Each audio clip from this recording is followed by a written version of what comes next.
Let's make this speedy. What's up, guys? I'm here we are to do a quick review of chapter 239 of Jujutsu Kaisen. But of course, this is my quick review, so it's probably going to be like 16, 18 minutes. But let's not waste any more time, and let's hop right into it. Ending me. Ready? 3, 2, 1, go. That was a weird one. But what's up, guys? I'm here. Fun fact. I have it on me, and I keep it on me at all times. And another fun fact, the last quick review, y'all seem to like, so hopefully I'm here to do it again. Remember, for the quick review format, I have 5 minutes to break down the 3 major aspects of the chapter, which are the character work, the plot work, and the scaling. My brain literally emptied out on that last one. So let's not waste any more time. Let me start this 5-minute timer and get to work.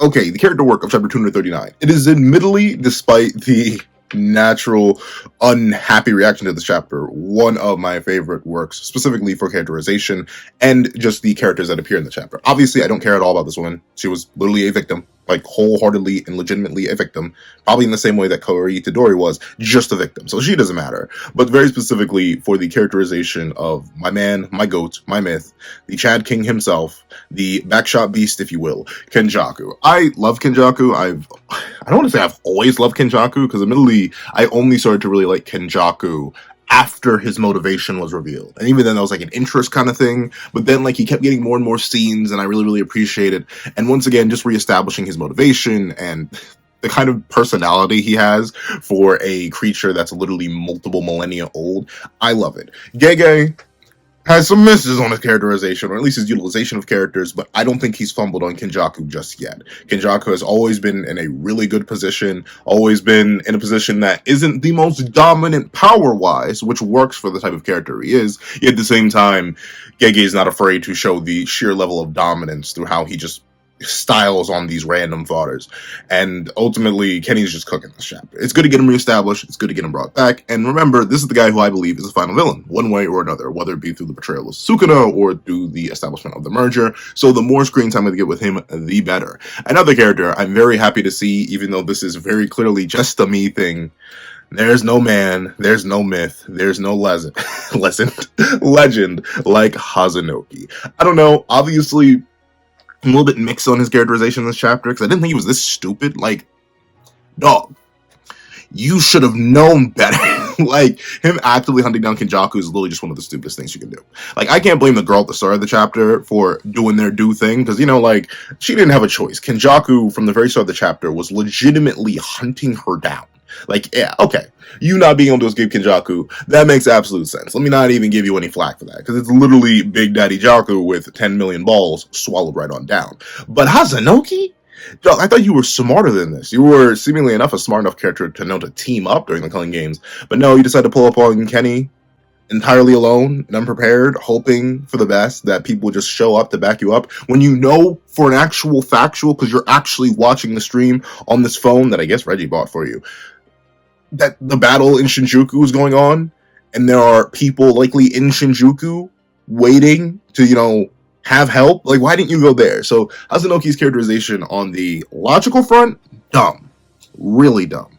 Kind of feel like it's a little bit contrived, considering he didn't seem that stupid. But in terms of his characterization generally, now that he's here, now that he made the stupid mistake getting over that hurdle, I still really like Hazanoki. He's just a real cool cat. Like, he doesn't have anything to him. He's not the deepest of characters. He doesn't have the most crazy design or anything like that, but he's just a dude that's doing dude things. He's like the basic ancient era sorcerer.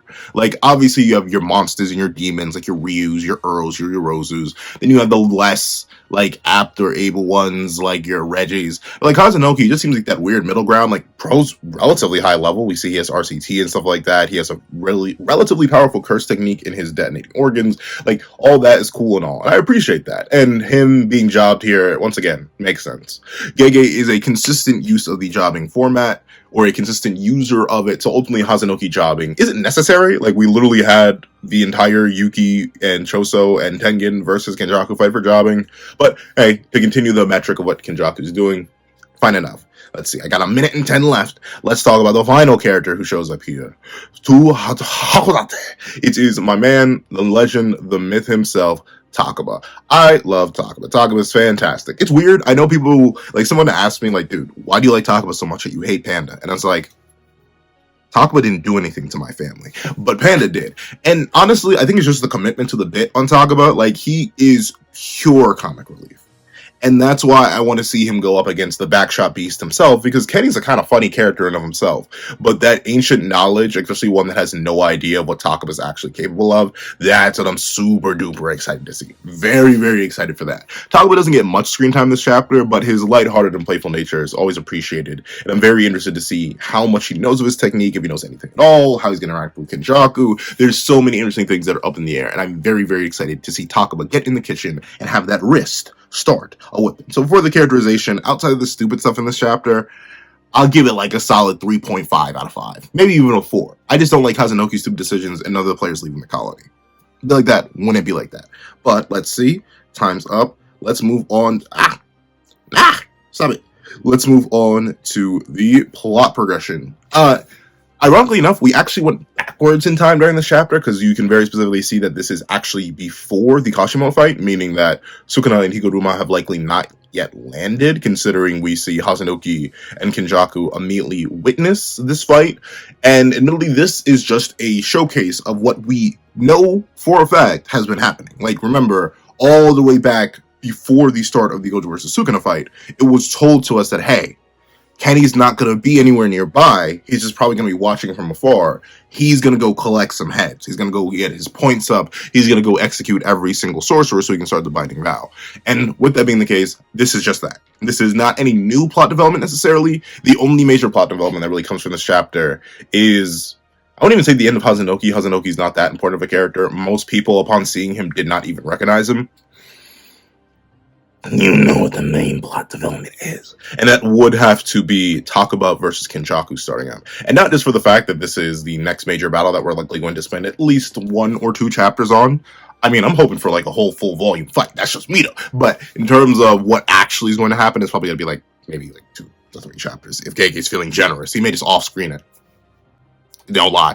So with that being the case, this is a major development, which could be good or bad. If Takaba is able to do anything to Kenjaku, wear him out even slightly, maybe make him drop a domain or something, anything to get Kenjaku to start digging into that cursed energy reserve of his to the point where he can't just spam cursed spirits and he actually has to get a little bit creative and wear Kenjaku down, that's good, because that leaves characters like Yuta, that leaves characters like Maki, that leaves characters like, I would say Hikari, but Hikari likely has their hands full with Urume, but maybe Hikari after a Urume fight.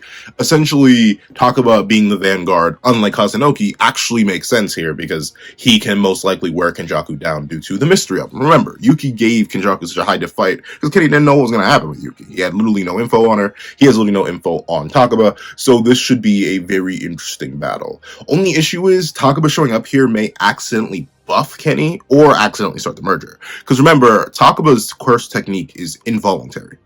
If he finds it funny, it will happen.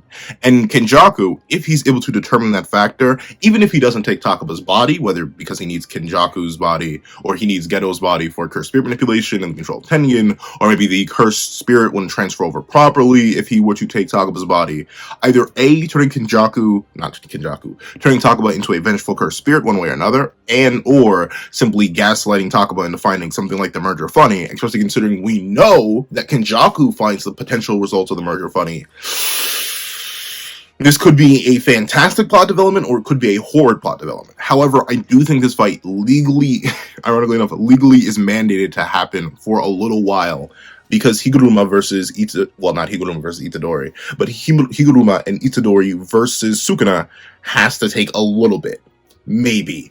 And while the Kashimo fight may have started and ended within the span of this chapter, considering there's little conversation, and Kashimo's fight lasted probably a total of 3 minutes, it's entirely likely that those fights will be running congruently in the timeline, and thusly, I could see Takaba accidentally messing up and starting the merger. And that could be a bad thing. The gamble of sending Takaba is that Kenjaku's the kind of guy who can manipulate anybody. And with his knowledge, his battle IQ, his literal multiple millennia of experience, I wouldn't be shocked if he figured out, oh, wait a minute, I can take a guess at what this technique is, and then turn it against Starcast. Because one of the biggest things is, how is Kenjaku going to start the merger, right? because he doesn't just have to slay every random sorcerer we ever know. He has to slay Itadori. He has to slay maybe Maki. We aren't sure if Maki's actually registered for the killing game. She can just leave the barriers even before the rules added. But at least Hikari, Yuta, and Itadori all need to be slain, along with Higuruma, along with, I think that's it. But still, we need to see those fights happen. And sure, Sukuna could low diff them all, but that's not going to be an easy task. Starting the immersion of itself is not going to be a simple and clean task. Unfortunately, this is not Kingdom Hearts. So the plot development, while in this chapter isn't that much, it's just the start of the Kenny versus Takaba battle and an expansion of something we've seen already mentioned. It still is, I'd say, a solid, dare I say, a solid 4.5, maybe 5 out of 5 plot development for the chaos that can erupt from this point. For a chapter that a lot of people think kills all narrative tension and like sucks us out of the plot progression, it may result in some of the biggest plot progression in the entire series just because of how volatile both of these characters are in terms of their abilities and their respective desires, hopes, and dreams, especially Kenjaku. And now, finally, let's see, did I time that right? Yeah. All right, the final thing that we need to talk about is the power scaling. Now, admittedly, there's not too much power scaling in this chapter. It's just like more stuff we already know, like, oh, shock horror. You mean to tell me Hazanoki, a guy who was struggling with a fresh sorcerer like Takaba and with his detonations couldn't take out Megami Fushiguro, a high grade one at best, got low dipped by Kenjaku? Whoa. Wow, shock horror. Oh, it's almost like he's the main villain, or at least a major villain. I'll concede to the Sukuna fans out there who are sick and tired of me saying that, oh, Kenjaku can't be the main villain. We have Sukuna right there. So if you think Sukuna is the main villain, whatever, a major villain, obviously Hazanoki getting Jad was to be natural. Who do you think is stronger, Yuki Tsukumo or Hazanoki? Guess what? Kenjaku would have beaten them both. And with that being the case, another little power scaling thing, I mean, I guess, like, this girl's fought her. This girl from the start of the chapter's fought her. Oh no, she literally doesn't even have a name. Like, Gege didn't even give her the courtesy of a name before offering her. So that power scaling doesn't matter too much. The main bit of power scaling, once again, comes towards the end of the chapter. Even cursed spirits, though admittedly, we don't know if these cursed spirits mess with any concepts or anything like that. They just seem to be random cursed spirit things. Is this a Kagurabachi reference? But with that being the case, all of that just for Takaba to no-sell it. That is very, very interesting. And once again, the power scaling is only brought up in the idea of what does Takaba's ability actually do? Especially considering, at least in this translation, I'll wait to see the official translation if they change anything. But very specifically, Kenjaku notes, it wasn't that my attack didn't work, but that it was forced into not working. Meaning that it seems like Takaba's technique is not a, I'm going to immediately alter reality if I don't find it funny, or if I find it funny, it's a, okay, a phenomena occurred, but due to the nature of Takaba's technique, it'll be forced to not occur. That kind of establishment for the comedian is a lot different than what, at least the comic community consensus of it was, where it was Takaba, if he finds it funny, instantaneously, reality will shift. But no, according to Kenjaku, his attack did work, it just didn't work in the way that he thought it would work, because it was forced into not working. That's a very interesting mechanic setup, and it sounds like it can be exploited. Once again, Gege is very particular with building powers. They're always about like building in a weird back door to things, and this sounds like the back door. If Takaba's going to lose to something other than domain, because obviously domain may be the thing, but people brought up the fact that technically, I mean, passive techniques get shut down by domain, but not all techniques get shut down by domain. It is entirely possible that Takaba can't lose to domain, but Kenny, being the biggest, juiciest, thickiest brain out there in the JJK world, could very likely find a way around Takaba's technique. But admittedly, that's about the only thing that comes power scaling wise, or at least anything of importance, right? Like the previous chapter was much more important for power scaling because like it was the most powerful variation of Kashimo we saw getting like negative diff by Sukuna. But for this chapter, it really is just the start of rules, start of stacking certain things on top of each other. And that's interesting. Once again, this battle will be probably, I don't want to say the most chaotic battle within JJK. I think that title shall forever stay with Sukuna versus Gojo. But in terms of weirdness, in terms of wackiness, remember, Kenjaku has 10 million cursed spirits. The man swallowed 10 million cursed balls. He could literally pull out anything. And Takaba is insane. He could literally pull out anything. He could simply think that domain expansions, if they didn't work and had sure miss effects instead of sure hit effects, are funny. And then Kenjaku's domain doesn't work. And simultaneously, Kenjaku could have a secret fourth ability that negates reality warping from the body he had before Kaori. The chaos of this battle, due to the sheer lack of information on both ends, is what's going to make this battle one of the most interesting in all of Jujutsu Kaisen. So for the power scaling of this chapter, I'm gonna be real. It's like a 3. Like I can't gas on the power scaling this much because it's really doubling down on things we already knew. Like Hazunoki's fodder, random sorcerers are fodder. Kenjaku is Himothy. Takaba is even more Himothy. He literally has the only technique in the entire series that's compared to what is considered the best technique in the entire series in the Limitless.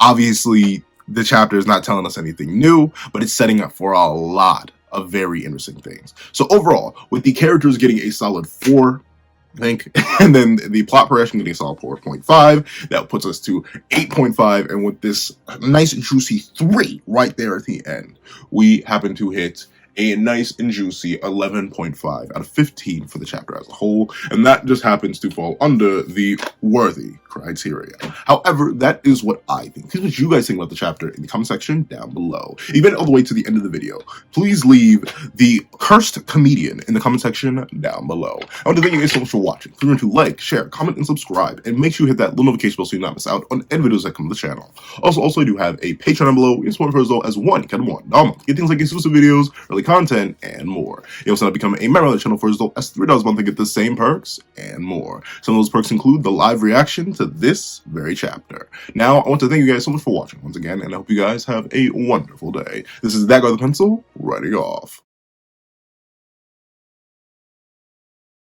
I'd like to give a thank you to our $3 members for Connor Plays, Red Wolf 4765, and Burp Skills. I'd like to give another very big thank you to our $5 patrons, Sean, Midnight Gemlord, Kevin, and Demex LND.